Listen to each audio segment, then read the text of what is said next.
Hey everybody, welcome back to another episode of Thriving with Rachel and Dr. Lou. This week we wanted to touch base on how to navigate toxic people in your life.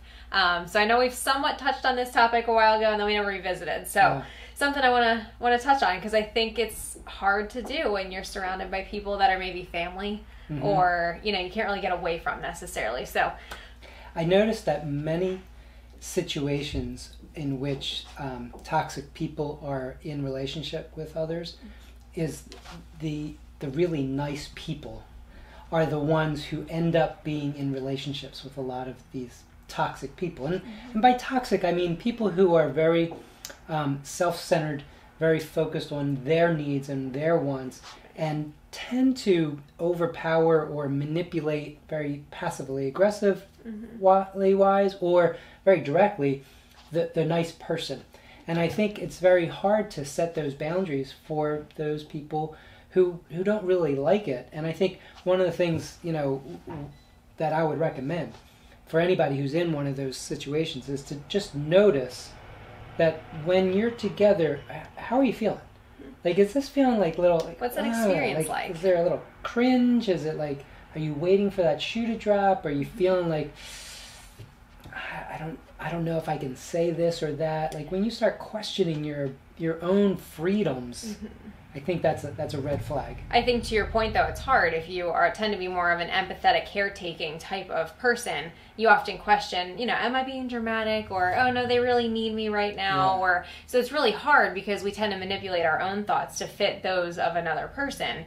So I think that's oftentimes why that tends to be the dynamic, because we don't know how to navigate or talk ourselves the other way necessarily. So I think identifying how you feel and being authentic and genuine with yourself around that instead of, tweaking it one way or another or rationalizing, I think is really important. And identifying, well, what do I want in this relationship and am I getting those things? I think identifying and knowing what you want is important, and then being able to ask for it. Yeah. If we tend to be more of a caretaker, it's hard to do that. Yeah, well, we tend to take care of others and maybe not ourselves all the time. Yeah. So I think that's a hard piece to it also. It's interesting when we try to evaluate, are we getting what we want? The answer is, well, sometimes. Because oftentimes in these toxic relationships, these individuals are very nice. Right. They're very kind, and they're good intentions usually. Very good intentions, and they will kind of balance that out by having these moments where they kind of just derail the relationship and kind of throw you down the drain in some ways. Yeah. And then you're like, oh my gosh, what just happened? And then they're very apologetic and they're overly kind and nice, and that's what we want. And it's kind of like a slot machine, you keep pulling and all of a sudden you hit, like, oh yeah, that's what I want. So I keep playing, another $50 down the drain, but you rationalize it, because what if I hit again, right? Exactly. Same thing in these relationships. Well, what if it is good again? I really like the good things, and so we tend to downplay the things that aren't that great, or when we're feeling violated, or when we're feeling like we're not being heard, because they heard me last week, they were great last week, or the other day, and they'll point that out. That's the game, right? And again, unintentionally, but it tends to be more of a manipulative situation. But again, if we're never asking ourselves, what do I need, without taking into account everyone else first, I think we never know the answer. Definitely. So, we've always talked about that mindfulness piece, trying to tune in and just take a moment and ask ourselves some of those questions, like, is this okay? Right. Is this okay for a friend of mine? Right. If this was somebody else in my shoes, yeah. If this was my mom, my dad, my sister, my brother, my daughter, would I be okay with that? Another way to look at it is, when you're trying to make changes, right? Because we often are trying to change the other person. One of the thought process is, I'll change that person to be more like what I want. And then every once in a while, when they show flashes of that, I feel success. And I keep thinking, well, I just need to work at it more. And what slowly starts happening is you start taking responsibility that for ownership. whether or not they're successful at how you want them to be. Mm-hmm. And then it's on us, Right. which that toxic person will also feed into and Right. say, well, you didn't, or you are, Mm-hmm. and that's why I'm. Right. And then we take that on, and it motivates us to try harder next time. Yeah. When in reality, it wasn't on us in the first place, and I deserve to be treated with respect, or, to have my needs taken into account. It's interesting. A lot of times I'll be asked the question, well, like, don't they deserve me to help them? Like, isn't that what a relationship's about? It's give and take, and Is this a give and take? that's usually where I go. How much is it give, Mm-hmm. and how much is it take?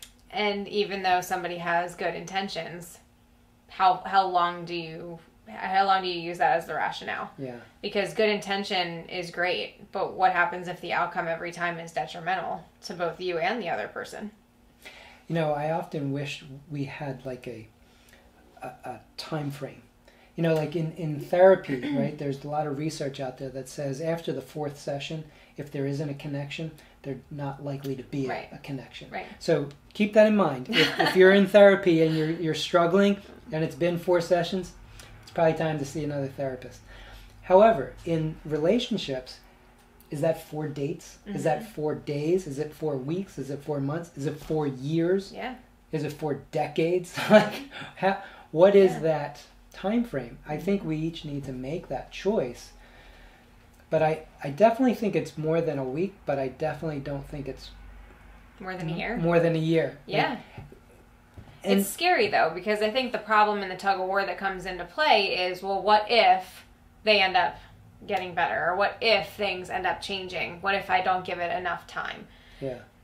Time's going to pass anyway, though. How are you experiencing this time so far? And if you look at the evidence as opposed to prediction around what it could be, I think that's a lot of information. Yeah. But again, a lot of times I don't think we put ourselves first enough to recognize that my needs are important.